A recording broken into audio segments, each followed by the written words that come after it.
Marc with the Fantasy Knockout Fantasy Football Show. Today is Tuesday, August 22nd. You can follow the show on social media at Fantasy Knockout. Make sure to subscribe whatever platform you're watching or listening on. And I got that goal this year of 1,000 subscribers on YouTube. Let's get that. I'm excited for today's show. It is the My Guys show. The guys that I am trying to target and get in all my drafts this year. Quick question for you, though. Have you guys signed up to become a Knockout member? If you do, you'll get access to overall rankings and the draft cheat sheets for your drafts during the draft season. And then during the season, you'll have access to flex rankings, the trade chart or price check, and priority questions and answers. Let's catch up on the latest NFL news. Good evening, ladies and gentlemen. Here is the news. News with views. All right, so to start off, running back Jonathan Taylor from the Indianapolis Colts. The Colts have given Taylor permission to seek a trade. So Taylor requested a trade earlier in the offseason. Looks like the relationship is kind of fractured beyond repair there. Or maybe they're letting him just test the market to see what his value is that they are aware of, that he's not. So kind of have to monitor this, see what's going to happen over this weekend. Running back DeAndre Swift from Philadelphia. He was a healthy scratch for the Eagles' second preseason game. So that's not good news. Rashad Penny has seemingly descending, and Kenneth Gainwell has kind of been ascending. So I'm trying to get Gainwell mid-round in all my drafts. Basically, earlier I was excited for the opportunity I thought Penny would have, earlier this preseason. Kind of fading that. I'm switching it more to Gainwell now. I think Gainwell is going to be the back there. It's going to be a committee, but of the backs, I'd rather have Gainwell. His price is a lot cheaper, and I think his opportunity is better. And he was, I believe he was my guy last year that I thought he could break through and just couldn't get past Miles Sanders, but I think he's got an opportunity this year. So running back Cordero Patterson from Atlanta, he was going to be out for a couple of weeks with a soft tissue injury. So Bijan is still the number one back there, and Algier is the number two, but Patterson should just be on your waivers and not be drafted, in my opinion, this year. Wide receiver Denzel Mills from Detroit, he has been waived by the Lions. Quarterback Sam Howell from Washington, he has been named the starter for week 1, so that's good. He had a nice solid game this past Monday night. Excited for Sam Howell and what he can do there. Running back Devon Achane from Miami, he suffered a shoulder injury in the week 2 preseason game. He is week to week, so that's good news that it's not anything more serious, but now he's in jeopardy to miss kind of the beginning of the season.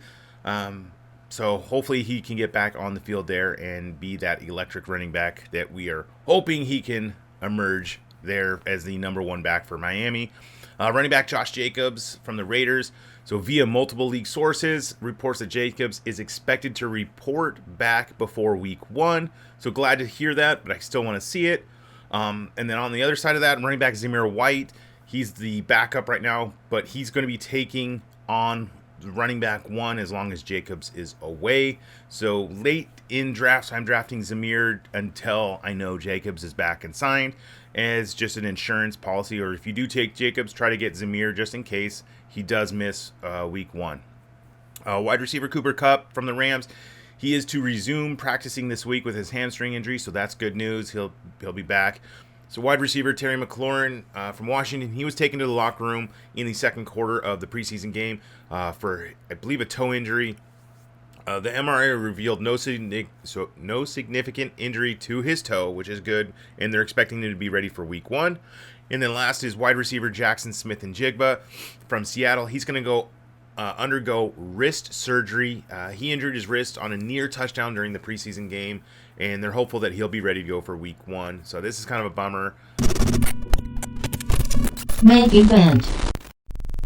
All right, main event, the My Guys. Here we go. Real quick question is from, I guess, you guys to me. What is a My Guy?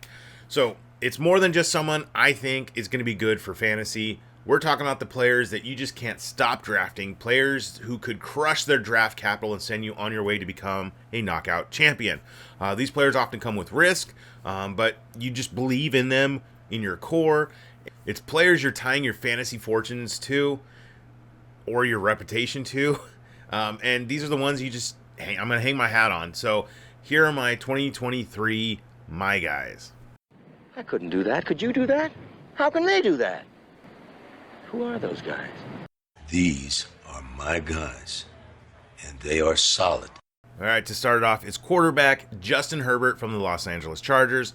So right now, his Yahoo ADP is at 409, fourth round, ninth pick, so late fourth, early fifth round.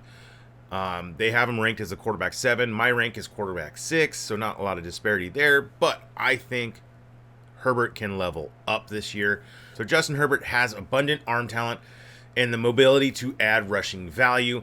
So fantasy managers were expecting him to take that step forward last season in his third year as a starter.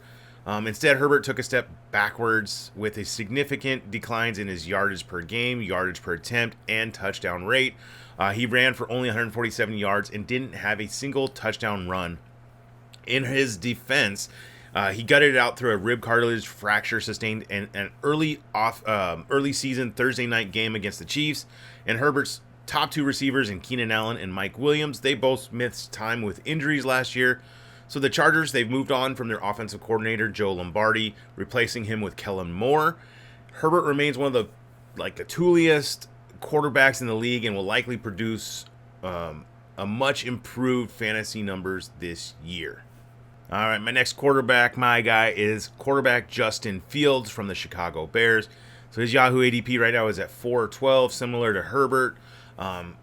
They have him ranked as the quarterback 5. I have him as my quarterback 7.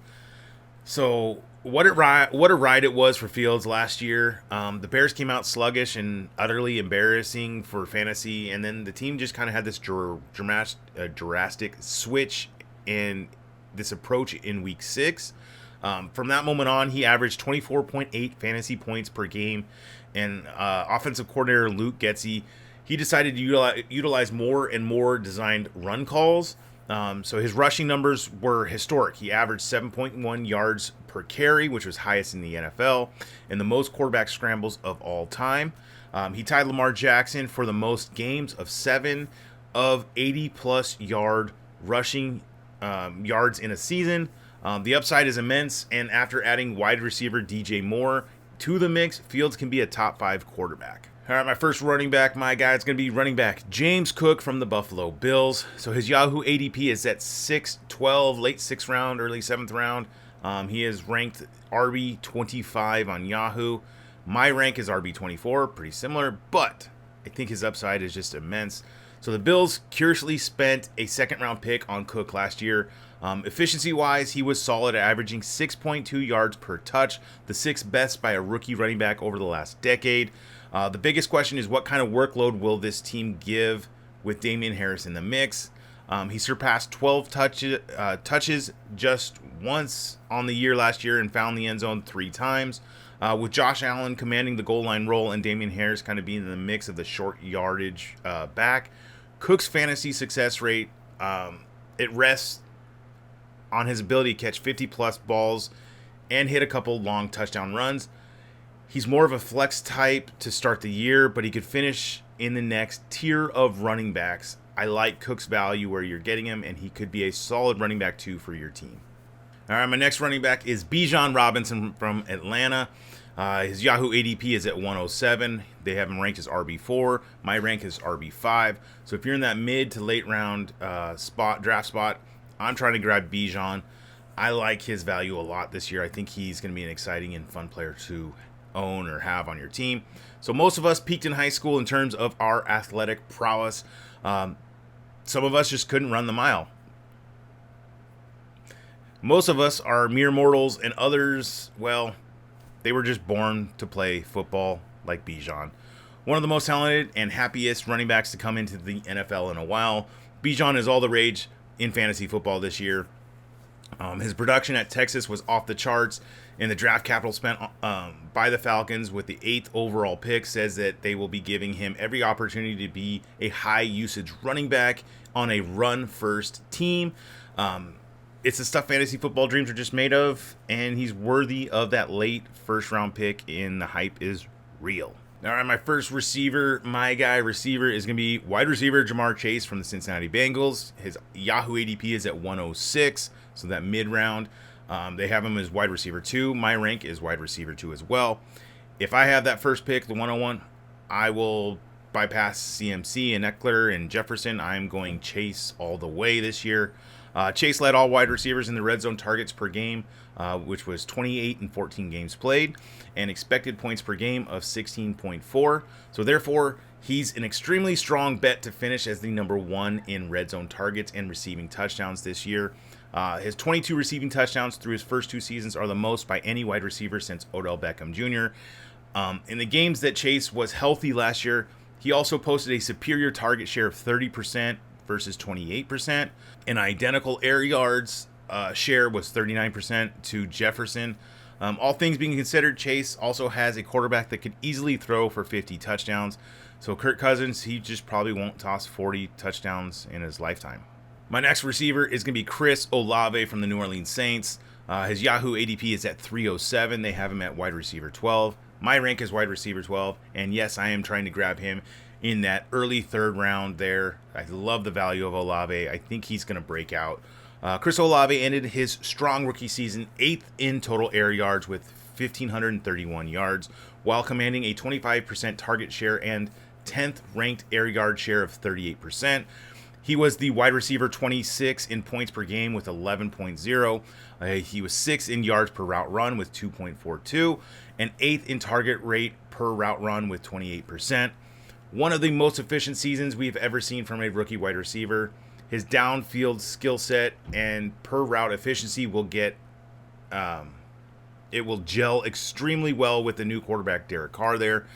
Olave is also prime candidate to experience a positive touchdown regression after finishing just one of 3 wide receivers with 1,000 yards, 1,000 receiving yards, and to score fewer than 5 touchdowns. All right, my last wide receiver that is my guy is wide receiver Brandon Aiyuk from the San Francisco 49ers. His Yahoo ADP is at 5'11", wide receiver 23. My rank is wide receiver 26. Brandon Aiyuk, he set career high across the board last year in targets with 113, receiving yards with 1,015, and receiving touchdowns with 8 as the wide receiver 23 in fantasy. Aiyuk was 19th in the PFF receiving grade, 27th in yards per route run, and 23rd in YAC, which is yards after catch per reception, with a minimum of 50 targets per PFF. Aiyuk was also 8th in open rate, tied with Devontae Adams per ESPN's analytics. While it's tough to project him to eclipse last season's target mark with the 49ers' run-first offense, if Aiyuk's high value usage creeps up this year, he will improve upon last year's fantasy finish. Aiyuk is being drafted at his floor, in my opinion, right now, and he should make a leap into that next tier of wide receivers. All right, my tight end, my guy, is going to be Marc Andrews of the Baltimore Ravens. So his Yahoo ADP is at 308, so mid-third round. They have him as tight end 2. My rank is tight end 2 as well. Andrews' end-of-the-year results, they were not great last year. In fact, they probably made you kind of throw your phone at the wall if you're relying on him in the fantasy playoffs. We got to move past that. And we got to remember back to the first half of the season when Lamar was healthy.